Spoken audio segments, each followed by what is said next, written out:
विधानसभा चुनाव की तारीख जैसे जैसे नजदीक आ रही है, बाघमारा विधानसभा का पारा तेजी से चढ़ता जा रहा है।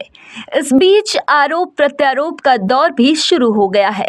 किसके आरोप में कितना दम है, यह तो जांच के बाद सामने आएगा, लेकिन इसे चुनावी रणनीति और जनता का सहानुभूति बटोरने का तरीका बताया जा रहा है।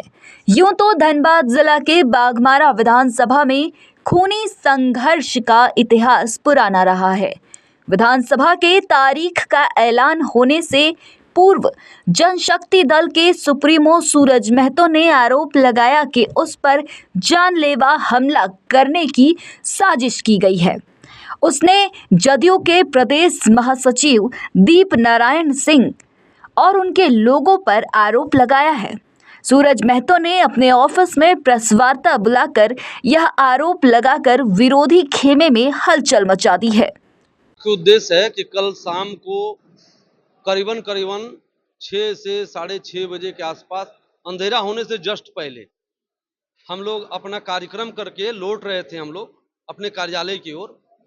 ठीक उसी समय दीपनारायण सिंह, उसका भतीजा सूरज सिंह, प्रिंस सिंह, आपका राजा मंडल और मुकेश मंडल हाथ में हथियार लेके, बंदूक पिस्तौल लोग के हाथ में था और वहां खड़ा था। इसके साथ और 5-7 आदमी था। वो लोग वहां खड़ा होके देखे तो हमको संशय हुआ कि कहीं कुछ ये लोग घटना करने के लिए जरूर रुका है। तो हम अपना शीशा उतार के देखे, वो लोग को पहचाने कि हाँ वही लोग हैं। तो हम अपने ड्राइवर को बोले कि सीधा गाड़ी भगा के ऑफिस की तरफ लेके चलो। तो जैसे ही 8 लेन से हम लोग अपने कार्यालय की तरफ घुसते हैं, वहां जैसे ही स्पीड से हम लोग का गाड़ी घुसने को देखा, दीपनारायण सिंह बोला कि ये मौका छोड़ो मत, अब गोली मारो। और वो तुरंत गोली चलाया। जैसे ही गोली चलाया, हम अपना शीशा उठाने का प्रयास किए और शीशा उठाते उठाते हम ड्राइवर को लेके और सीधे बोले कि ऑफिस के अंदर घुसाओ। सारा गाड़ी लेके हम लोग ऑफिस के अंदर घुसे और ऑफिस के अंदर घुस के हम लोग अपना ऑफिस का दरवाजा बंद कर दिए और अपने लोगों को फोन करने लगे कि देखिए हम पर अभी अभी गोली चलाया है। इस तरह का ये लोग घटना का अंजाम देने का प्रयास कर रहा है। तो हमारे लोग आते आते करीबन 9, साढ़े 9, 10 बज गया। चूंकि बहुत ज्यादा होपलेस हो चुके थे, बहुत ज्यादा हम टेंशन में थे।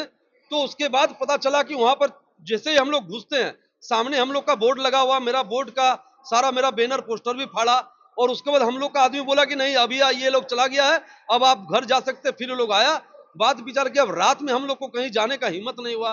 तो फिर हम लोग सुबह थाना में जाके अभी हम लोग इसका आवेदन देंगे और उनसे हम लोग गुहार लगाएंगे कि इस तरह का जो कांड कर रहा है इस पर कड़ी कार्रवाई किया जाए, इन लोग को जेल भेजा जाए। और हमको ये प्रतीत हो रहा है कि राजनीतिक समीकरण है और इसके पीछे कई बड़ा लीडर, कई बड़े लोगों का हाथ है।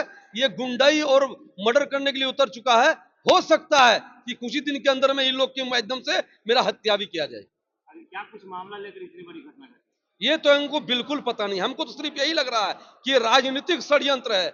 ये लोग राजनीतिक मेरा प्रभाव से ही लोग डर के मेरा हत्या करना चाह रहा है ताकि लोग का दुकानदारी चलता रहे। कहां की सूचना दी है? ये सूचना तो कल ही रात को घटना घटा है। आज हम लोग पहले जाके थाना में देंगे, उसके बाद हम लोग एसपी, डीएसपी, डीआईजी, आईजी यहाँ से लेकर सीएम तक देंगे हम लोग। और जरूरत पड़ा तो हम लोग सुरक्षा मंत्री तक भी देंगे और हर जगह गुहार लगाएंगे कि हम लोग की सुरक्षा के लिए हम लोग का व्यवस्था किया जाए। कितना राउंड गोली चला था?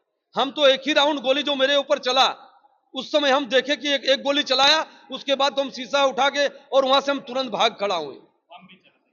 हमको तो बोले हम वहां से भाग खड़ा हुए। तो हमको तो अपना उस समय माइंड बहुत ज्यादा डिस्टर्ब हो रखा था। तो हमको तो समझ में नहीं आ रहा था कि हम आगे क्या करें।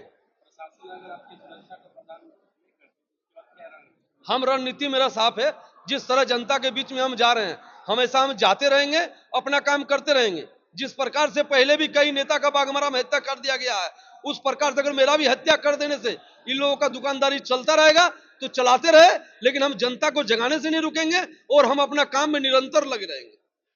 वहीं जदयू की ओर से प्रेस वार्ता कर इस आरोप के बेबुनियाद और निराधार बताते हुए कहा कि जिस दीप नारायण या उनके लोगों पर आरोप लगाया जा रहा है, वे चंद्र प्रकाश चौधरी के साथ एक कार्यक्रम में भाग लेने के लिए बाहर गए हुए हैं। पीसी का मुख्य उद्देश्य है कि मैंने एक खमारगोड़ा मौजा अंतर्गत मौजा नंबर 209 नया खाता 50 प्लॉट नंबर 01 में मैंने 25 डिसमिल जमीन लिया है जिसको लेकर सूरज महतो मुझसे लगातार 50 लाख रुपया की रंगदारी की मांग कर रहा था। कौन है सूरज महतो? सूरज महतो कोई जनशक्ति दल का नेता अपने आप को बताते हैं और उस मुख्य तौर से वो आरोपी है, उसके ऊपर दर्जनों केस दर्ज हैं, गोली बम का उनका इतिहास रहा है और वो एक माफिया किस्म का आदमी है और वो चाहते हैं कि अपने भय से लोगों के बीच एक भय पैदा करना चाहते हैं, जिसका मैंने घोर विरोध किया है और करता रहूंगा। वो कल मैं जब अपने जमीन पर बाउंड्री वॉल का काम कर रहा था, इसी बीच सूरज महतो अपने समर्थकों के साथ आए और अकारण मारपीट करने लगे और पिस्टल तान कर मेरे मजदूरों को और मेरा जो बाउंड्री वॉल आगे किया था पूरी तरह से ध्वस्त कर दिया और उसने कहने का काम किया कि जब तक मुझे 50 लाख की रंगदारी नहीं मिलेगी कोई भी व्यक्ति इस जमीन पे काम नहीं कर सकता है, जिसकी सूचना मैंने पूर्व से ही राम कनाली ओपी को टेलीफोनिक माध्यम से बताता आ रहा हूं और कल मैंने इस पूरी घटना को लिखित तौर पर भी राम कनाली थाना को सूचित किया। कल गोली चलने की बात है। कल सूरज महतो अपने समर्थकों के साथ आए थे, जब मैं अपने जमीन पे था तो उन्होंने हवा फायरिंग किया था, तो वहां पे उपस्थित बहुत लोगों ने इस घटना को देखा। किस रूप से देखते हैं इस तरह का काम? ये एक भय का माहौल पैदा करना चाहते हैं, पूर्व से ही इसकी गोली बम की इतिहास रही है। मैं आपको बता दूं कि राम कनाली ओपी में संचालित महालक्ष्मी आउटसोर्सिंग में गोली और बम किसने चलवाया था आप पता कर लीजिए, इसके लिए उसको जेल भी जाना पड़ा था। आज भी उसके कितने गुर्गों की गाड़ी राम कनाली ओपी में सड़ रही है, तो ये सब जानते हैं, इतिहास रहा है। और मैं आपको बता दूं वहां के आसपास के दर्जनों रैयत उनसे परेशान है, जिसका जमीन वो अकारण लूटना चाहते हैं, अपने दम पर गोली बम के दम पर उसको लूटना चाहते हैं, जिसका मैं विरोध करता हूं। और यूथ फोर्स और जदयू के कार्यकर्ता हमेशा से इस तरह के घटना का घोर निंदा करती है और मैंने थाना प्रभारी से इसकी जांच की मांग की है कि जल्द से जल्द निष्पक्ष जांच होकर आरोपियों पर कड़ी से कड़ी कार्रवाई हो ताकि आम आवाम को शांति मिल सके। सूरज महतो ने आरोप लगाया कि आप लोगों ने भी गोली फायरिंग की। ये पूरी तरह से गलत है। आपको मैं बता दूं उन्होंने जो आरोप लगाया है वह निराधार है और मैं आपको बता दूं उन्होंने जो आरोप लगाया है उसमें जितने लोगों का नाम लिया है वो सारा झूठ है। मैं आपको बता दूं कि दीप नारायण सिंह जी कल चंद्र प्रकाश चौधरी जो हम लोगों के माननीय सांसद है उनके साथ रांची में एक कार्यक्रम में शिरकत है, तो एक व्यक्ति दो जगह कैसे हो सकता है, उनका तो कोई डबल रोल है नहीं। तो ये तो झूठ यहाँ तो साबित हो जा रहा है, ये तो दूध और पानी की तरह आईना दिख रहा है, साफ है। जिस जमीन पर विवाद है वो जमीन रहती है या आपके द्वारा खरीदी गई? वो जमीन मैंने खरीदा है, वो मेरी रहती नहीं है। मैंने 8 सितंबर को जो उसके जमीन के मालिक हैं वर्तमान के, मैंने उससे इकरारनामा किया है और उसके बाद मैं अपने जमीन पे कार्य कर रहा था। जी 2024।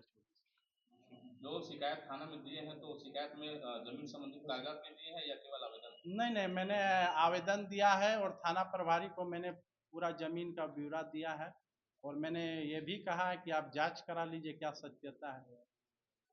हालांकि हत्या की कोशिश या कोई षड्यंत्र गले नहीं उतर रही, लेकिन जदयू ने भी निष्पक्ष जांच की मांग की है और आरोप में कितना दम है उसे जनता के सामने लाने की बात कही है।